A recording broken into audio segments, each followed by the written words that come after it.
Okay, we're going to move on now to our next two finalists. We're going to hear first from Midlands Wood Fuel with their film, and then from Radiant Housing Association. So we'll quit the stage. Thank you.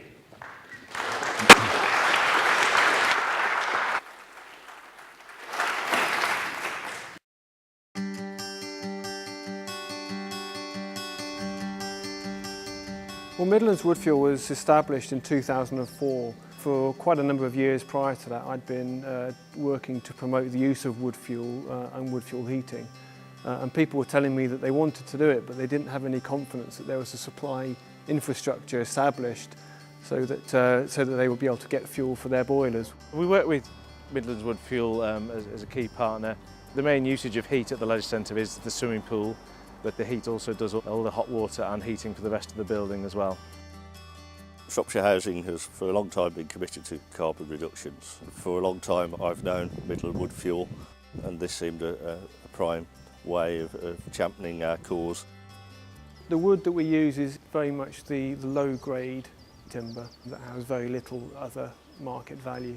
It comes into the depot as round timber. We stack the timber up at the depot so that it seasons up to 12 months. So it's sufficiently dry that then we can chip it and use it straight away for use in the boilers. Wood is not an entirely consistent product. Different species have different characteristics, different drying properties and different moisture contents. So ensure that the wood chip we deliver to our customers is of sufficient and highest quality. That involves testing the wood chip samples at all kinds of stages. So straight after we chip some wood, we'll bring samples back here to the laboratory and test them for their moisture content. We also take samples of every load that is delivered. By doing this testing procedure, we're really on top of exactly what moisture contents we've got in our different depots at any one time. We've got 10 processing depots all around the West Midlands and now in the northwest of England as well. And they're geographically spread so that the distance between the depot and the customer is as short as possible.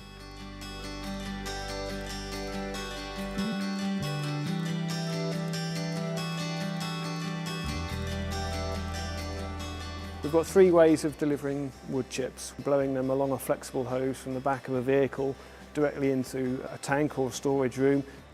We can tip the wood chips into underground bunkers, or we can use removable hook lift containers.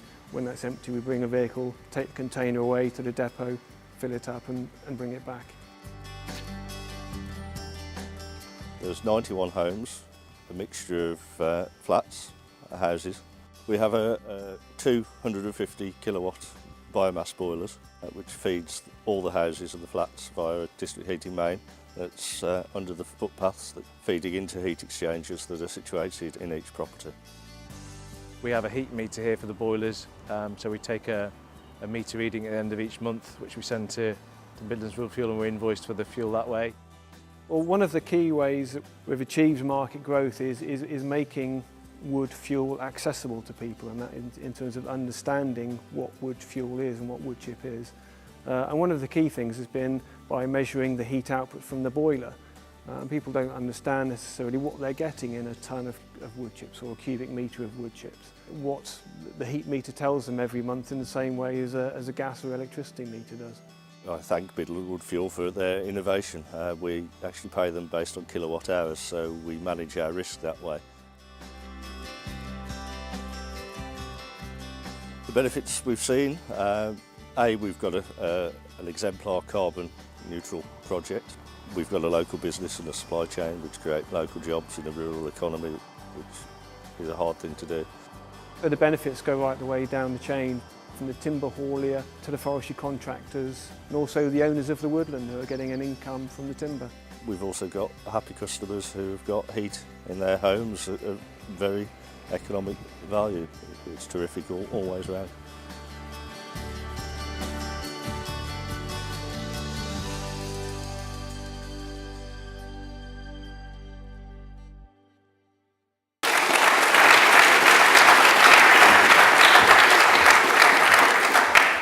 Thank you.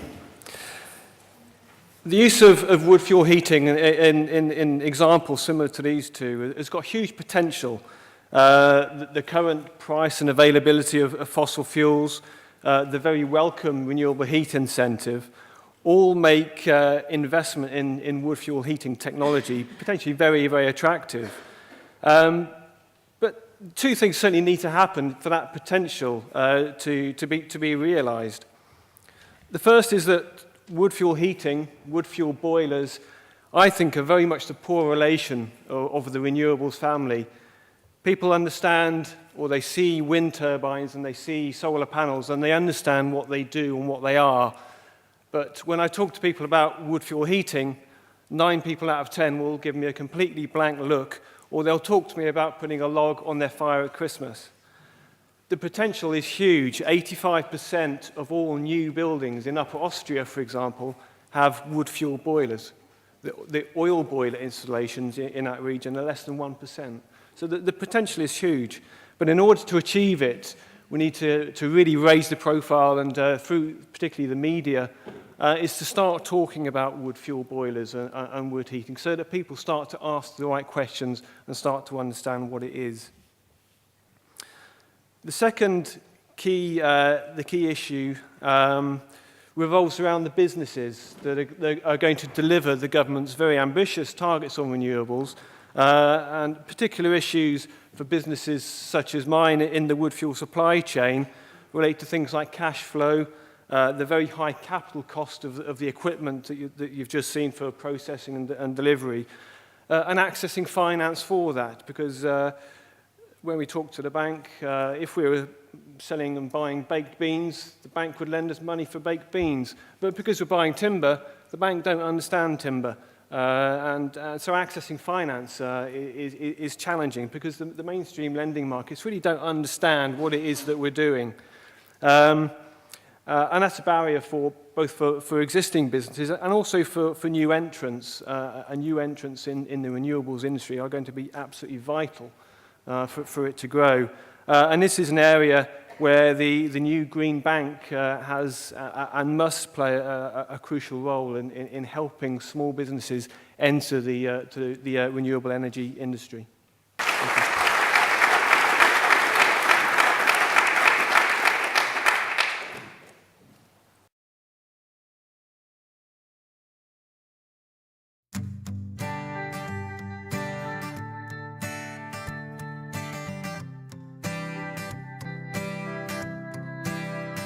Radian is a housing and care group, and the housing element is social and affordable housing. And within that portfolio, we invest annually £15 to £20 million in maintaining and upgrading our homes. And a proportion of that will be around energy efficiency measures.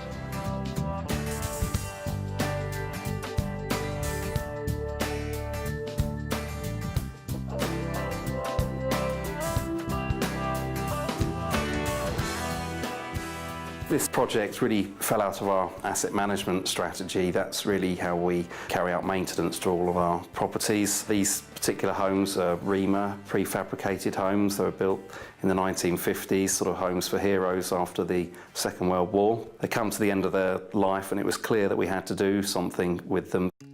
We let residents steer the project. They can decide if they want to have their homes demolished and move into new eco homes, or if you want them refurbished, we'll retrofit them to a standard that's at least as good as the new homes that we're building in terms of environmental performance.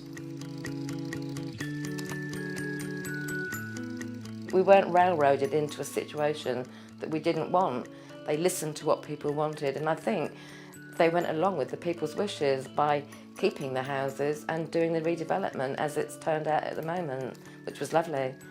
We were told that the houses were going to be completely gutted down to just literally 4 walls basically, and everything was going to be replaced, which entailed new ceilings, new walls, new doors, new skirting boards, double glazing, even new boilers. Every single thing in the house was replaced, which was quite amazing. We work with residents to help them understand how they can get the optimum out of the energy efficiency measures that we've put in the home. You can see here that the panels are actually currently generating 844 watts. Wow, that's good. So that's quite impressive. Yeah. The real trick of this is when this figure is high here, that's the time to try and do your washing, and that saves you more money because you're getting the power off the roof. Yep. We've saved 539 kilograms of CO2 because we're displacing the heavily carbonised grid electricity.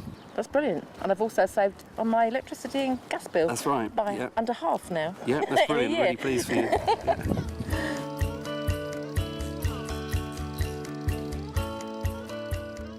We're very pleased that this project has been undertaken by Radian's direct labour organisation, Radian Services. They've certainly had a learning curve to go through on this project, but they've acquired new skills that they can repeat elsewhere and as demand picks up. We've had about 6 apprentices at different times working on these homes, so they've learned new skills as well, and I think the workmen have taken a lot of pride in their work, and also hopefully for Radian Services as a business we can offer out these specialist skills perhaps to other housing associations or even private householders through the new Green Deal that the government are introducing. We're also developing a lot of new homes. We have a programme of low carbon new homes that's in progress at the moment. We're building 11 zero carbon homes in Southampton. We've just completed 9 in Windsor, and we started on site in Portsmouth also with another 12 there. So we're very proud to be pushing the boundaries, delivering a programme of low and zero carbon new homes so we can learn from that and disseminate the experience to others. We want to share what we learn with other organisations, and we've run a number of national conferences over the years. We're very fortunate in getting eminent speakers to come along and talk about the latest innovations, but also to talk about what we've done, how they see it as experts looking in from the outside. It's quite a good community, the housing association world. People do share information, and we've played a big role in that. One of the gratifying aspects of this work, that people, once they see what can be done, they become great kind of evangelists for this type of work. When I first walked into the door the day we moved back, it was a wow factor, and it's what, 8 months, 9 months on, and I still get that wow factor when I walk in.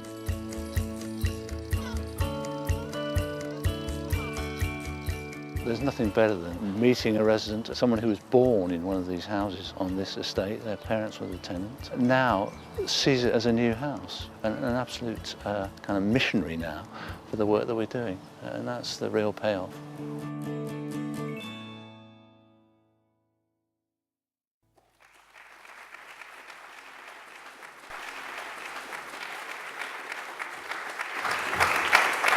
Thank you. Morning.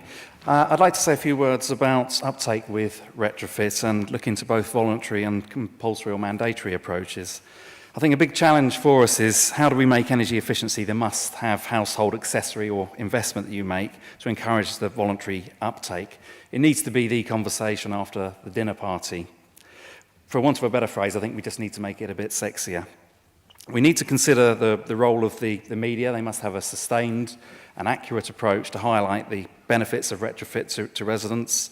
I would like to see the reversal of the current apathy towards energy performance certificates, and also to see estate agents upselling retrofit, understanding how to value the investments that people make in energy efficiency and microgeneration. I'd like to see EPCs displayed in every estate agent's shop window, and to begin to make affordability of running a home as important as its location.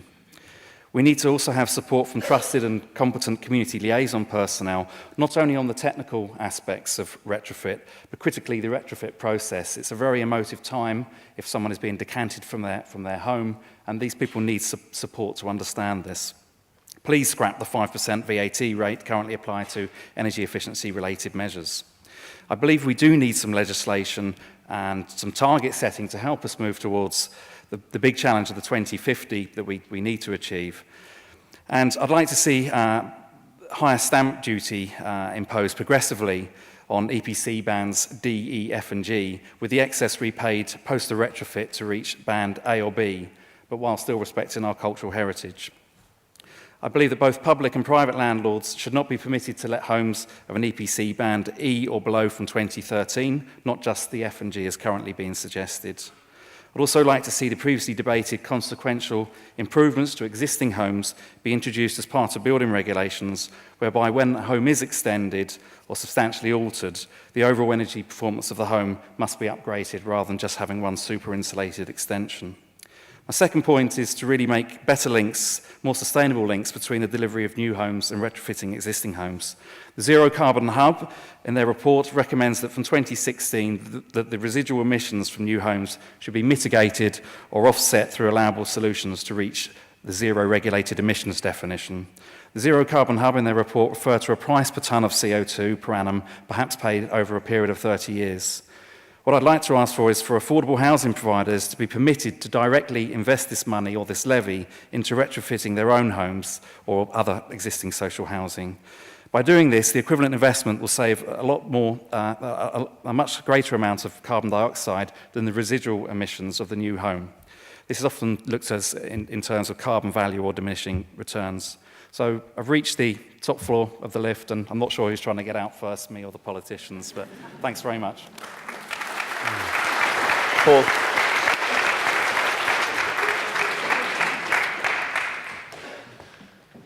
Okay, you and Paul, thank you. Right, we have just 10 minutes for this little segment. Do you want to actually disregard your seating place and come and sit next to me? That's nice. I don't want to be left all on my own. Thank you very much. Right, I've got a first hand here, please, then. Thank you. Chris Bird, Totnes. Paul, you mentioned VAT 5% on installing renewables, but you didn't mention the discrepancy where retrofitting is VAT or isn't. Comment on that? Yeah, I mean, before the building regulations changed to make parity with Code 3, I would have liked to have seen the 5% come off retrofit and be put on any home that didn't achieve like a Code 3 rating. So that would be my view. Are you aware of any serious consideration being given to all of those practical suggestions you came up with? Well, you hear talk, but I don't know exactly how seriously it's being considered. Well, we have, of course, a colleague from DEC coming along to our session in a moment. So if Dan's out there, just get yourself ready. You're going to get one or two questions. Okay. The future scholar. I just had a question about the wood fuel boilers, just about the supply chain. I was just wondering what the long-term implications are for land use and where the wood's currently being supplied from, and what are the current legal situations to ensure that biodiversity and food production are not impacted on. Thank you. Okay. Certainly we source all of our timber from public and predominantly privately owned woodlands within our area of operation. So it's locally sourced. It's predominantly softwood. All UK woodland operation is regulated by the Forestry Commission. If you have a piece of woodland and you want to do anything with it, pretty much anything with it, in terms of felling, you have to present a management plan to the Forestry Commission, and they have to certify that management plan. Over and above felling, I think about 5 trees. So pretty much all of the timber that certainly all of the timber that we're involved with has been certified as according to the management plan by the Forestry Commission. In terms of the wider view, certainly, I mean, we've seen growth over the last 7 years of. We started off with a few hundred tons. Up till now, we're buying upwards of 10,000 tons for the next year. And we're not seeing any constraint to supply at the moment. There is more demand, but forests can be like a tap. The more demand there is, the forest owner opens the gate and starts production, and that's largely an economic function. The Forestry Commission tell us that 70% of all of UK woodlands are unmanaged for any product at all. So we're getting what we've got from 30%, only 30% of the UK's woodlands. So there's huge resource out there which is untapped, which will come on stream as the economics allow it to. Is there any clash with the biodiversity story? Just to follow up on that briefly, because lots of people talk about forestry waste, which is very often the thing that keeps the forest floor vibrant and productive. I mean, are you worried about potential clashes around that in the future? No, I mean what the owners do is very much according to site specific. There may be cases where it's beneficial or preferable to leave material on site, and cases where it isn't. Many woodland owners have targets for leaving dead wood within the forest for that kind of habitat. So we don't see it as a major as a concern. Great. Please.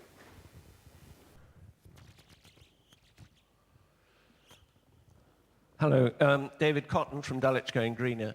I'm not quite sure from what you've just said whether the wood fuel is really carbon neutral. Are the trees which are cut down to make fuel being replaced, or are you just clearing forests? Well, that actually depends on the management plan. In some cases, particularly, for example, conifer woodlands are clear felled to revert the land back to a different kind of habitat, maybe a moorland habitat. So in some cases, it might be perfectly viable to clear fell and habitat reversion. Most of the material we get is part of a thinning regime, where it's 99% of it's conifer. And we're taking the thinnings that are taken out to improve the overall crop. So the overall crop at the end is saw logs, which are made into furniture. The land is being cleared for a different application.